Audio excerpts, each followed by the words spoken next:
It's been roughly about a year, so welcome back to the line, Ryan. Thanks. Good to be here. Yeah. So I was just wanting to sit down with you. We were in a meeting the other day, or was it just this morning, and talking about employee issues in business. And maybe that's not a fair way to say it, but just talking about soft skills and things that people should know that they really have no way of knowing unless we talk about it. Mm-hmm. You know, we were talking about how sometimes you might have an individual that's like, feels like, well, I mean, I've been talking a lot about when you need to ask the question and you need to, you know, not be afraid to ask. And you ever hear the statement that there are no stupid questions?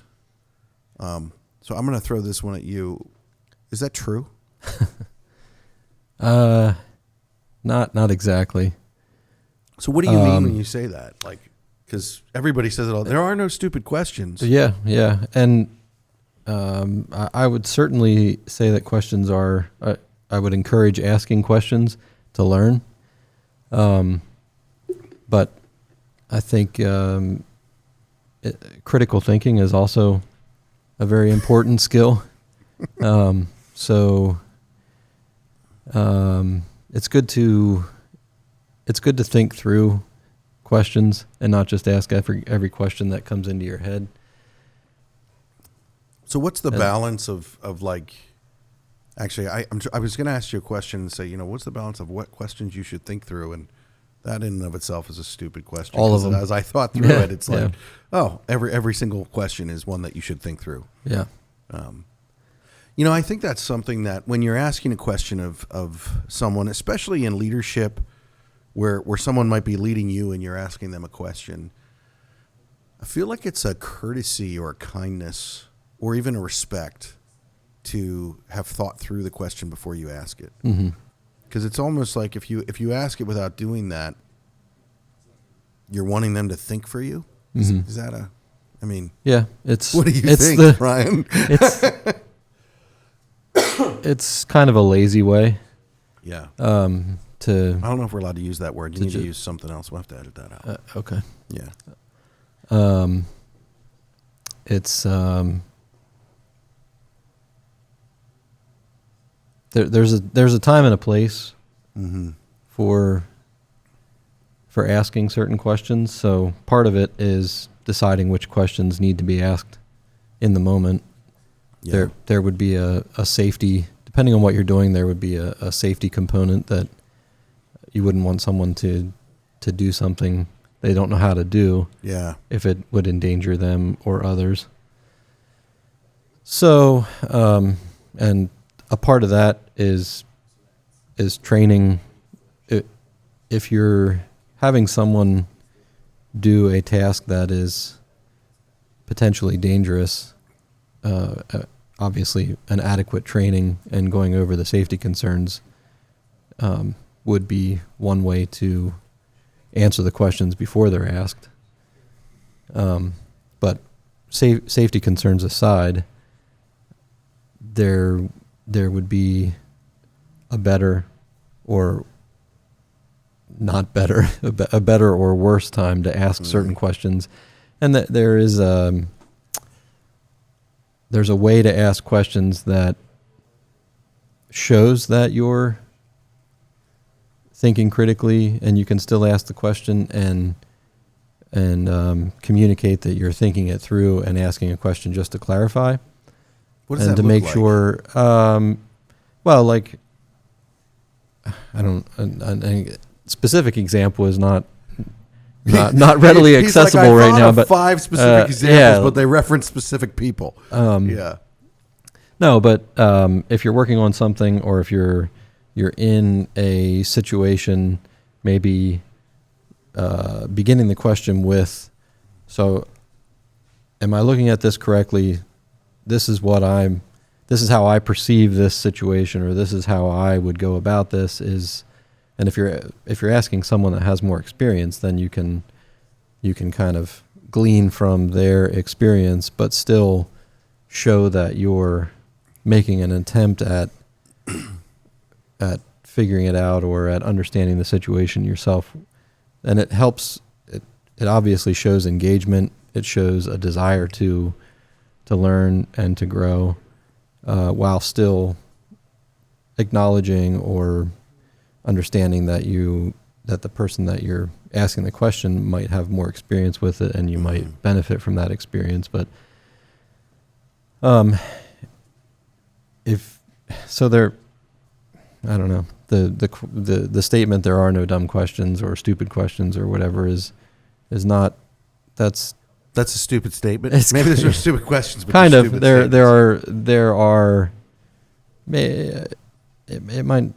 It might be a little curt or a little bit of a generalization to say there are no stupid questions. There are smart and stupid ways to ask questions. Boy, that's an insightful statement right there. Because when I was thinking as you were talking about some of the things that, I'm going to be a little revealing here. People are going to think I'm a horrible person, which then you'll be accurate probably.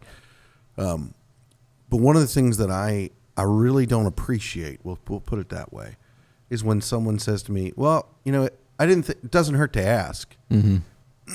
And then they ask a question that shows that they haven't given any thought to the question. It's just like, hey, you have all the time in the world. You can answer this for me. And they really know the answer, but they want to put you in a position where you have to make a decision and have a conversation with them that if they really took the time to analyze it, they know, oh, you know what? I just started. Probably shouldn't ask if I'm going to get a company truck next week when I'm not managing a job and I'm a grunt, and I think that as you talk through, when we put thought into what we're going to say or what we're going to ask, I really believe it shows honor and respect to those that we're asking of.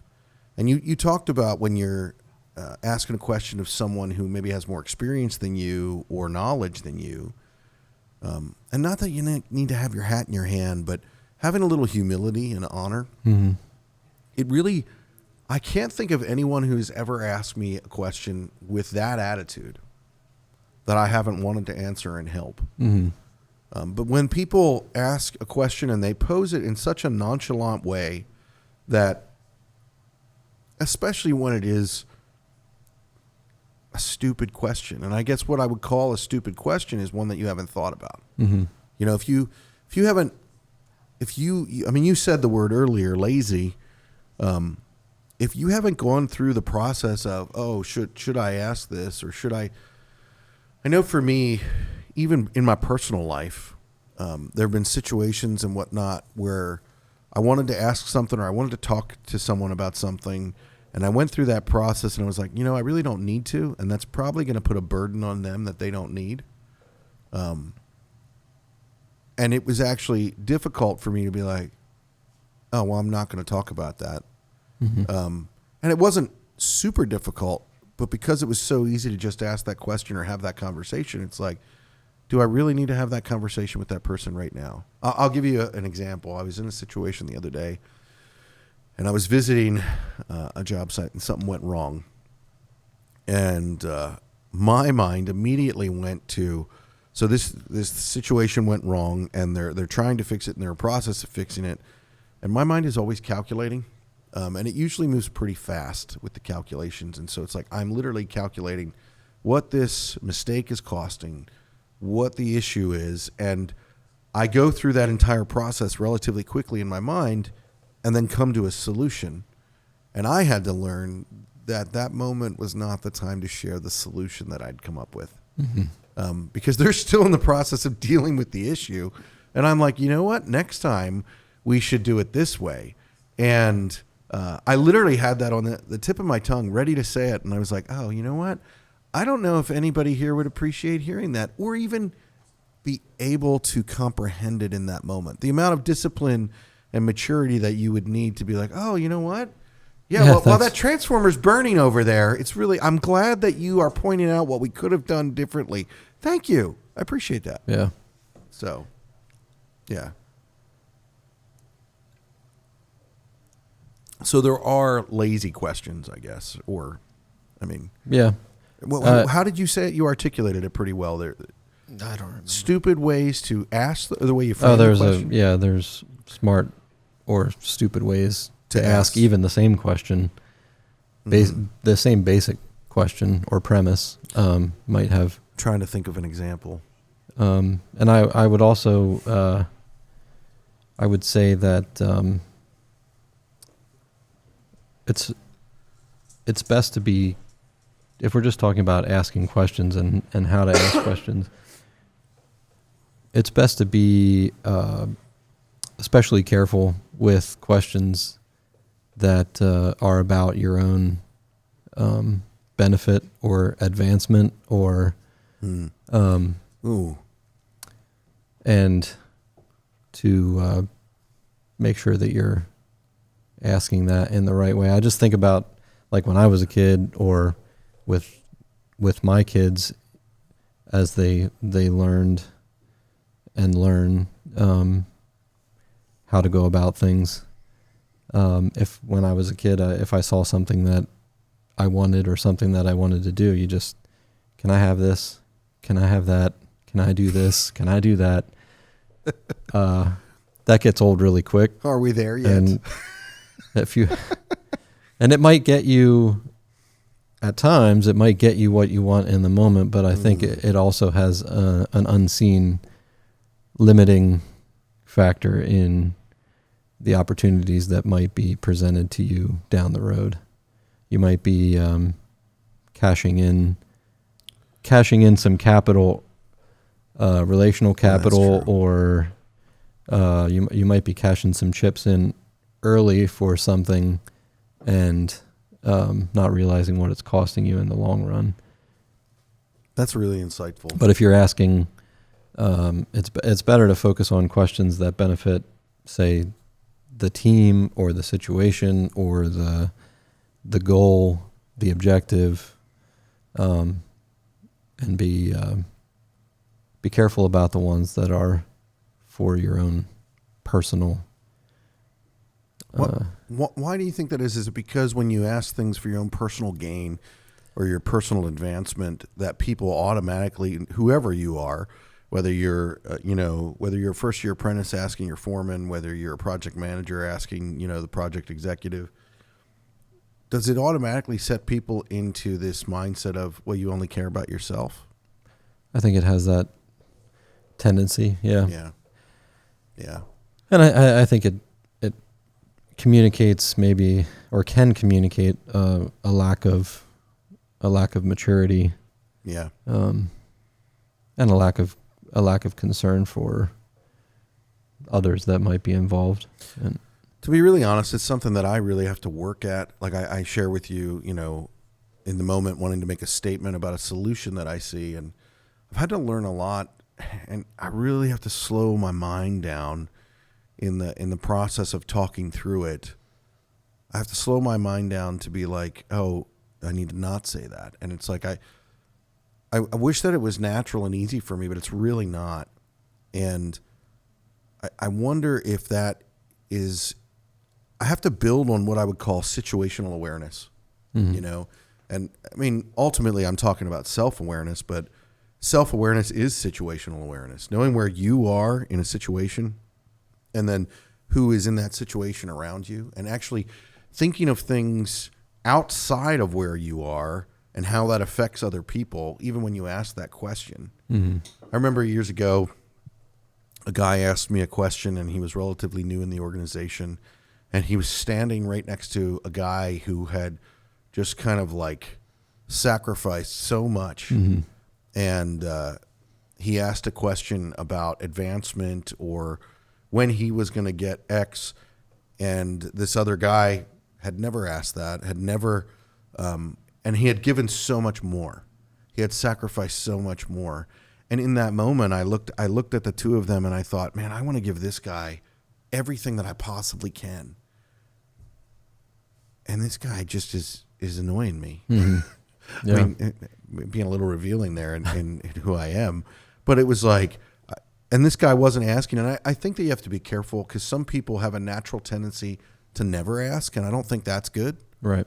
But there's a time and a place. There's a self-awareness and a situational awareness to be like, you know what? It's time to ask for a raise. You know what? It's time to ask for this. Mm-hmm. But that time usually isn't 3 hours into your 8-hour shift. Right. You know? Right. Yeah.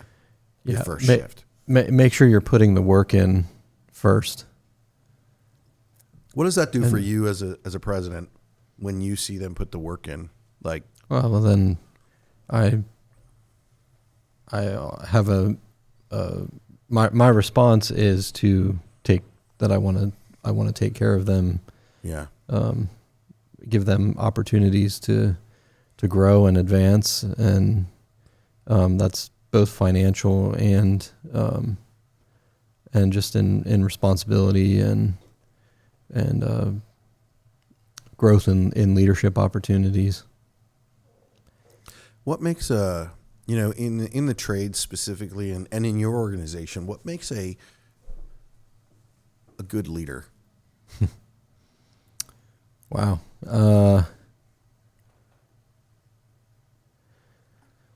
In your mind, I'm trying to give the guys that work with you, a leg up that they can figure out what they need to do. Yeah. Self-sacrifice, an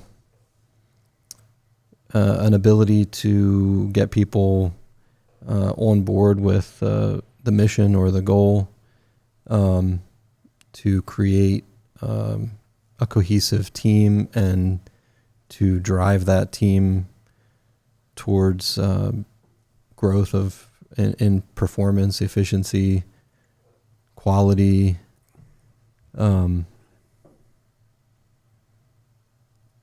Someone that cares about the well-being of the people on the team, and not just it's not just about getting the work done, getting the goal accomplished, but about taking care of the people involved. Is that so? An interesting thing about the type of work that you do. I mean, and you're the president of Legacy Electrical Services, and you guys do commercial industrial work. You often are working on projects that are involving other trades, mm-hmm. other management styles, other clients, general contractors. And you work with everyone. So when you're talking about the team, are you expecting your leadership team to operate in a way that is that same effect than those other? Are you referring to the good of the team, a decision for the good of the team? Is that beyond Legacy, or is that just your team?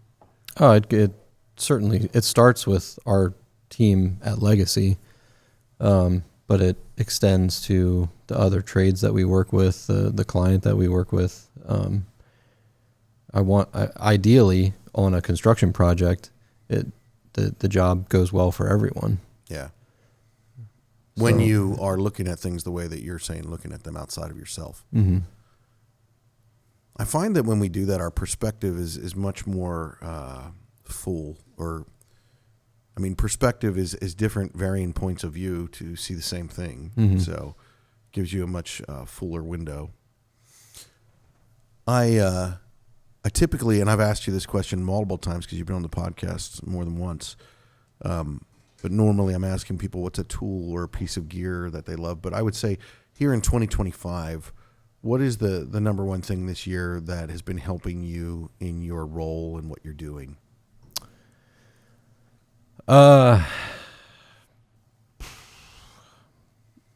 Conversations. I'm going to have to ask you to explain that. Actually, could we have a conversation about it? Yeah, I think we are. I still like working with tools. I just don't. It's not as much a part of my. That's more of my weekend. I love how you decided to wear a Carhartt T-shirt instead of a 3-piece suit like you normally do. Right. Yeah. Right. Well, it's hot. I like short sleeves over the summer. Yeah. So I still like working with tools, and I do from time to time. But I think the most important resource to me now is conversations. It is obviously it's an exchange of information, or it's collaboration, and it's something that I admit I tend to resist at times, but it's the greatest resource at my disposal now, because I just get I have a tendency to get stuck in my own head, and a conversation with myself does not tend to bring new ideas. It does not tend to bring me out of whatever mire I'm stuck in, or whatever attitude problem that I might be dealing with. And it doesn't help me grow. Yeah. Talking to myself, because it's usually not nice. So I've been benefiting from conversations, whether I'm in a funk, have a negative attitude. A conversation usually helps to bring me through that. Or if I'm struggling with like an employee issue or a client issue, or whatever challenge I might be facing, the conversation or conversations helps to bring perspective and helps to renew the desire to resolve the issue. Or it's interesting. You're kind of answering the next question that I wanted to ask you, because I've noticed something about you, and even in sitting down here and having this conversation and stepping up to the line, you were telling me before we got started that you really don't want to do this. And I've noticed that you're never quiet about what you don't want to do, but you often force yourself into what you don't want to do. And I've seen that over the years. We've worked together for quite a few years now. And while you might be frustrated about something, you constantly, I feel like, this is going to sound really weird, but I feel like you have a buffalo mindset. Like, have you ever heard that the phrase of, a buffalo versus cattle? When there's a storm, cattle see the storm coming and they turn and they run from the storm. And so they actually prolong their time in the storm, because as they run with the storm is going with them. And they say, and I don't know how scientific this is, I read it somewhere, but, I don't know if TikTok is an accurate representation of factual data. But that buffalo actually they sense the storm and they turn towards it and they run into it, because there's something in their wiring that they know that's how we get through this faster.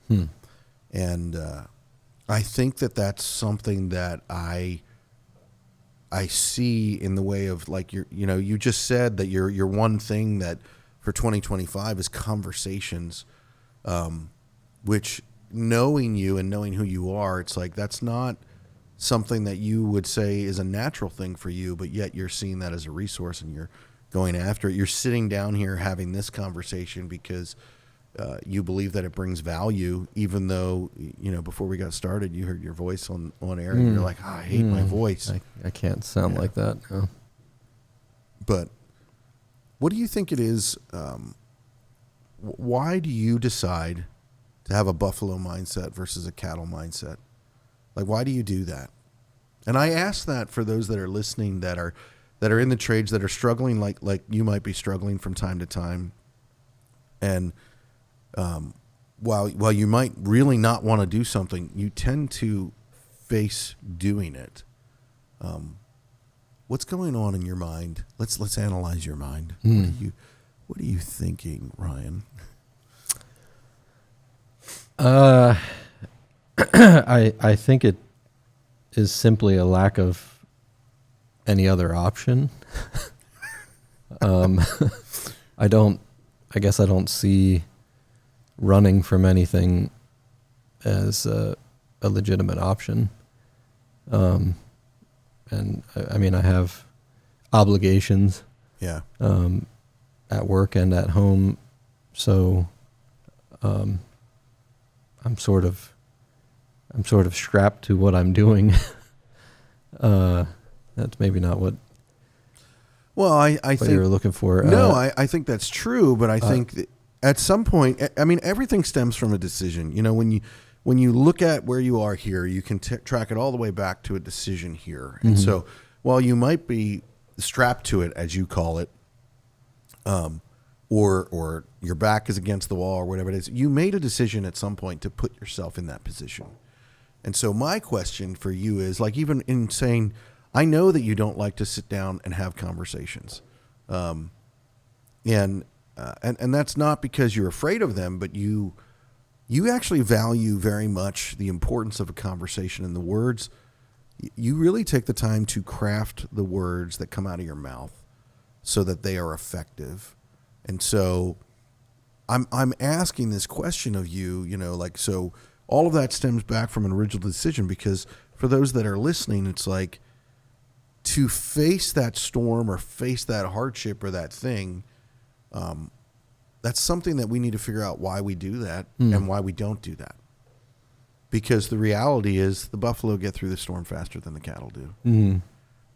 And quite frankly, I want to be referred to as a buffalo, not a cow anyway. But and so that's why I'm curious if you extrapolate's the wrong word, what would you call it? If you would trace back to that original decision to put yourself in a position that you couldn't make, that your back is against the wall. I'll give you an example for me personally. I recently this summer decided to do a certain exercise through the summer, and so I have to walk so many miles a day or whatever it is. And my wife thinks this is funny, so she's doing a similar thing, and we have a pretty decent driveway on our property, and she just does that by walking the driveway.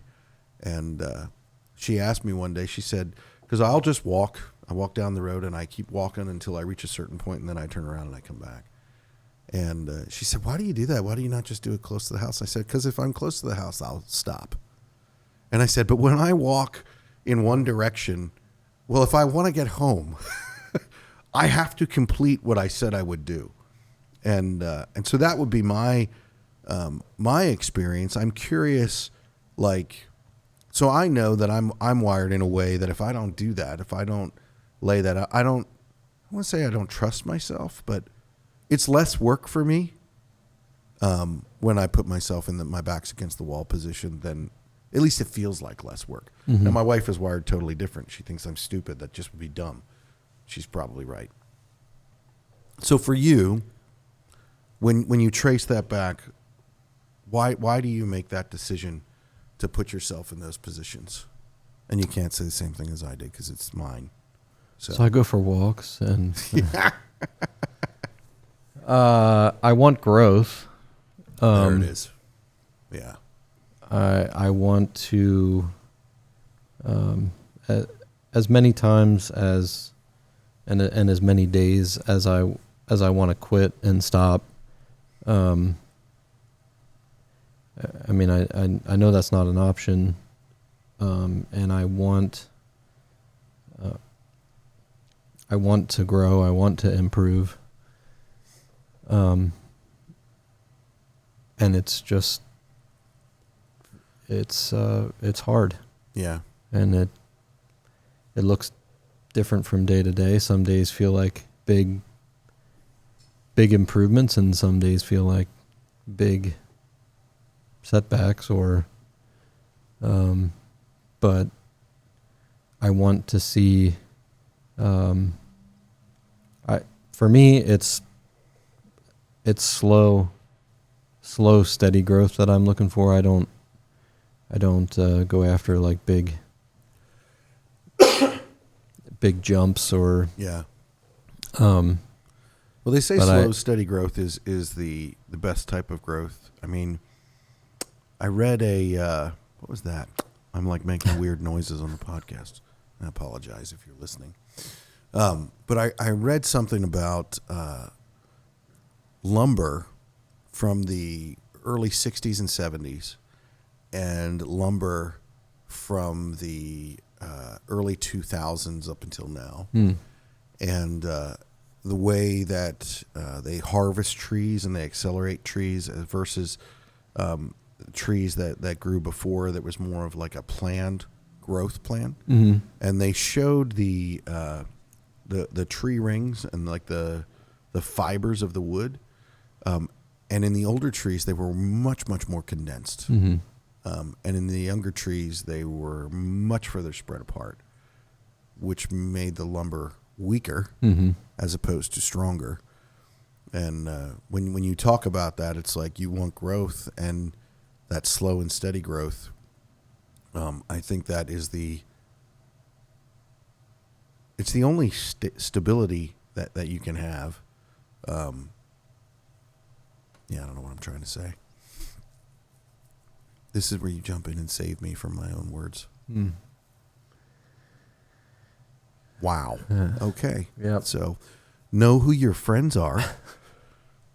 So that's why you put yourself in those positions. That's why you go after that hardship, because you want that slow and steady growth. I'm really glad I got to share my lumber story. That's awesome. I love talking about. Never mind. I stopped myself. I wasn't going to say that. I'm kind of a serial project starter, and then I get myself into positions where I have to finish the projects. So that forces me to face things that I don't feel like doing. Yeah. Yeah, I just try to keep moving each day and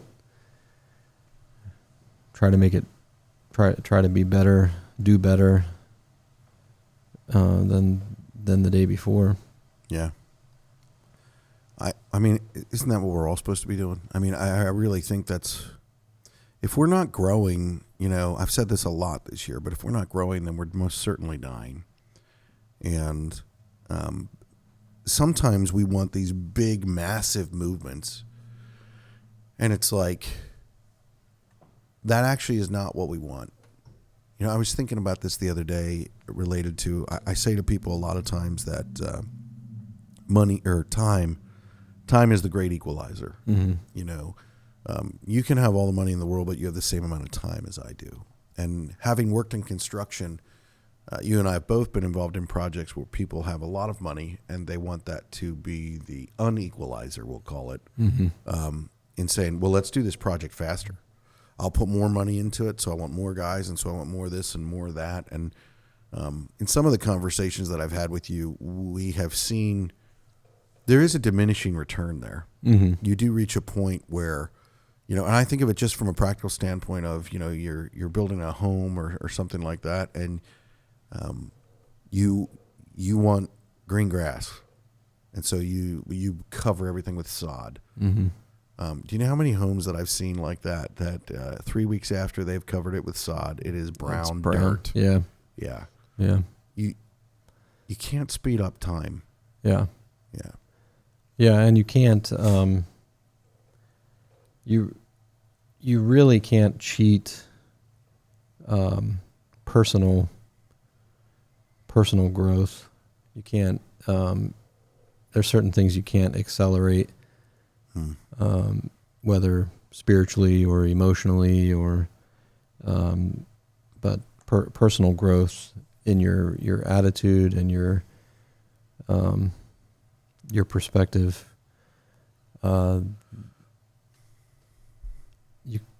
some of that you can't speed up. Yeah. You have to go through certain things. You have to go through hardship to learn certain things, or and there's no, if you cheat it, you lose the growth. Well, it never really works out. If you cheat it never really works out the way that you hoped for or wanted for, or yeah. It's like it's not It's not fully complete. It's not fully done. It might look complete. It might look done, but it's not. gooey. It's gooey inside. Yeah.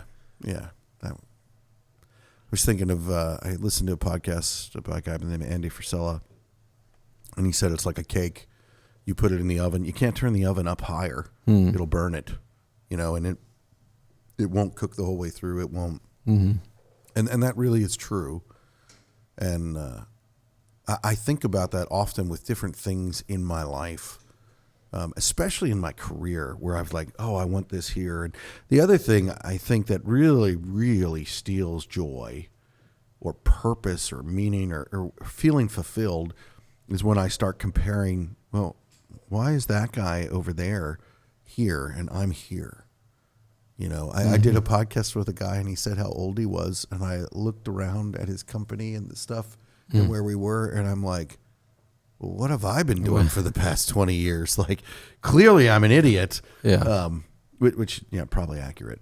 But you can't speed it up. And when we compare to other people, like, we're all different. And so that really is not an effective way to, it just steals joy. Right. And, yeah. Right. Yeah. Yeah. You can't see all the details of someone else's situation. You can't see, all the things, all the factors. Yeah. So, you're never making an accurate comparison. Yeah. You're only comparing what you're seeing to what you the full picture of yourself and your business or whatever, but you don't know the full picture of someone else. And I do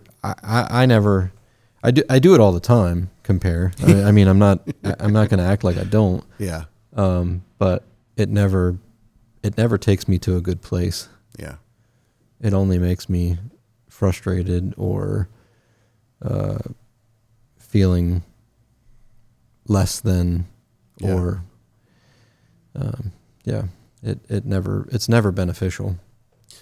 You're the one that actually has helped me to realize that when we're looking at things like that and we're comparing, like, you've made this statement a couple of times where it's like, well, they made decisions for that, but everything, and it comes back to my statement of time is the greatest equalizer. It's like everybody has the same amount of time. We have the same amount of whatever, and so it's like, okay, well, yeah, this person has that, but you have this over here, and it's like you choose, because I know you've shared with me some stories of sacrifices that you and your wife have made in your personal life for a certain thing that you wanted, and that meant you had to sacrifice other aspects of your lifestyle. And there are other people that you relate with that are in the same age or what we would call phase of life, but they live a very different life than you. And it's like, I remember you talking through that with me and making this statement that, well, yeah, they made these decisions, and it doesn't mean that their decisions are wrong, right, or your decisions are right, or vice versa, but it means that we need to recognize that it's okay. Well, then that was important to them. They made those decisions, and this is what's important to me. And so I need to be okay with, that this is important to me. I remember when I started my first business, all my friends they got married, they were buying houses, and I couldn't buy my wife a house. And it was like devastating. And for years I couldn't do that. And I remember being really frustrated, and I was comparing myself, and looking at different things. And it's like, and just recently I was looking back on my life, and I'm very fortunate to be where I am. And I was actually standing at our property, and I'm like, wow, if I would have just known that this is where I was going to end up, I would have been okay with that then, which is actually a lie, because my impatience, if I would have known how long it would have taken, I would have been like, hey, I'm okay with that. And way back to what you said in the beginning, I would have cashed the chips in early and missed out on what is so much more rich and fulfilling in the now, because I didn't want to go through the pain. You've often heard people in business be like, well, if I knew it was going to be this hard, I wouldn't have done it. I definitely would say that, except for I have no I don't want to say that I have no regrets, but like I wouldn't trade any of the pain that I've experienced because it came with great experience to be able to understand and know things. I was recently being asked to consult on a negotiation and look over some things with some people. And all of the experience that I had to give came through great pain that I'd gone through. And I would have had nothing of value to bring to that conversation had I not gone through that great pain. Yeah. So yeah. Well, I want to just kind of shift a little bit here. So you're, and give some of the guys and ladies, men, girls, I don't know, I'm confusing things. Not just men are in your organization, but give them a little bit of an edge. So you have a reputation for this statement that I'm going to say next, that you want to find solutions, not problems. Mm-hmm. And I've heard you state that is the type of organization that you want to be. You want to be a solutions-based organization. And a lot of that has to do, I think, from what I've heard you say, is it's about attitude and the way that you look at things. But for those that are listening, why is that so important? And what are some of the practicals of how you do that when it seems like sometimes every day everything is a problem, everything is an issue, everything is going wrong? How do you implement that? And what does that look like to you?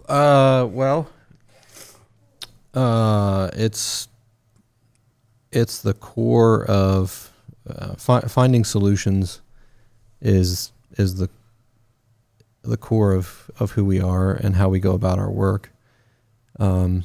It's how to make problems profitable. Yeah. That's and true. That's a part of our business. If you can solve somebody's problem, they're going to give you money for it. Yeah, we solve I mean, that's pretty basic. We solve problems, and that's some of our expertise, and that's how we operate as a business. There is always problems are ubiquitous. There are always problems. Sometimes they're definitely overwhelming. I was just talking with a guy the other day, and he's like, "Yeah, I have like 4 trucks in my fleet, and 3 of them are in the shop." Yeah. Problems are always plentiful with company vehicles and equipment, and they're just everywhere. But they are opportunities, opportunities to provide a service, opportunities to work together. So it's a daily focus and a daily challenge to keep seeing the problems as opportunities, because when you feel buried in problems, they don't feel like opportunities. They kind of feel like death. But just continuing to approach the problems with a mindset of a solutions-based mindset, and looking for the opportunities to help, to provide a service, and to grow through it. Do you think there's always a solution? Yeah. I was convinced. Yeah.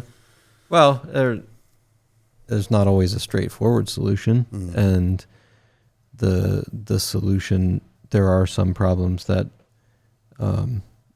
maybe the only solution isn't one that everyone's happy with, or that I'm happy with,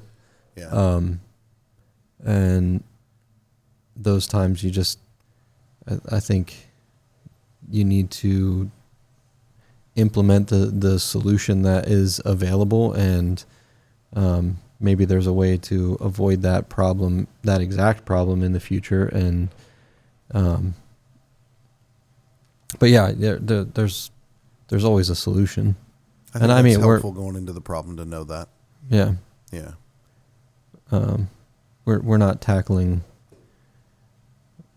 like cold fusion or anything that Well, maybe you're that, not. I mean, that science is looking for yeah. solutions. So I don't know that I can say unilaterally all problems have solutions, but the problems that we face always have a solution. Yes. All right. You probably thought you were going to get away from this, but we reached that point where I want to ask you this question, and I don't think that I can not ask you because people would say something. And unlike the tool or a piece of gear question, I don't even need to. You probably have plenty of these that you can choose from. But what is a mistake that you've made that you would share that you've learned from? Maybe specifically, in this problems and solutions or conversation tool that you're using this year. What's a mistake? And it's really interesting. We didn't try this. We don't we didn't have a script of what we were going to talk about here today. I mean, we were talking about stupid questions in the beginning. But what's a mistake that you have made that you've learned from that you're willing to share with those who are listening? Well, this mistake probably has more. I love how you already have it in your mind. This mistake, it's kind. This mistake has more examples than I'd care to share, but along the lines of what we had talked about with conversations and specifically words, the mistakes that I currently regret the most are the words that I've said that have not been constructive, and that have not been that have not been part of a solution, but have been have just fed the problem. And so I think back on so many things that I've said that I regret. Yeah. Whether in anger or even joking. Yeah. I thought I was joking, but maybe there was a little. It wasn't entirely a joke, and so it was not. It did not communicate what I wanted to communicate, and sarcasm or. I definitely have used words in ways that I wish I hadn't, and that's not something that's easy to. It's not always easy to repair. Yeah, and sometimes it's not repairable. And sometimes it's not repairable. Yeah. Yeah, I've definitely experienced. Not that I want to share my mistakes, but I definitely have experienced that same thing. And it seems like the older that I get and the more that I look back on my life, I'm like, I wish that I didn't say that. And then in saying sometimes they're not repairable, that there are people in my life that I've said things and done things, and then I've had a revelation of that. Mm-hmm. And going back to them and ask them if they would forgive me and if we could continue. And thank God. A lot of people have been like, yeah, absolutely. Mm-hmm. But some have been like, nope, I'm done with you. Yeah. And that's fair.